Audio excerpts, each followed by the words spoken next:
Hello guys, സുഖമല്ലേ എല്ലാവർക്കും?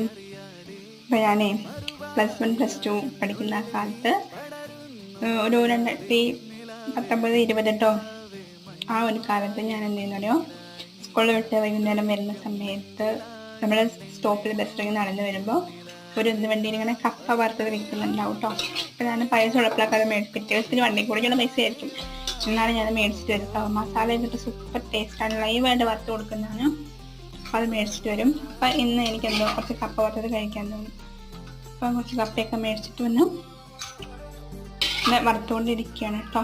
അപ്പം എന്താ പറയുക, നമുക്ക് ഇഷ്ടമുള്ള സാധനങ്ങൾ, നമുക്ക് ചെറിയ സാധനങ്ങൾ അപ്പം തന്നെ അത് കഴിക്കണം, പിന്നത്തേക്ക് അത് മാറ്റി വെക്കരുത്. ഞാൻ എനിക്ക് കുറച്ച് മുളക് പൊടിയും കൂടെ തട്ടിക്കൊടുത്തു. ഇളക്കാനകത്ത് കൈ കൊണ്ട് ഭയങ്കര ചൂടായിരുന്നു. അപ്പോൾ ഞാനും അങ്ങനെ എല്ലാ കപ്പയും വറുത്തെടുത്ത് കട്ടൻ ചായയും കൂട്ടി ഞാനും അമ്മയും കൂടെ കഴിച്ചു. ടാറ്റാ.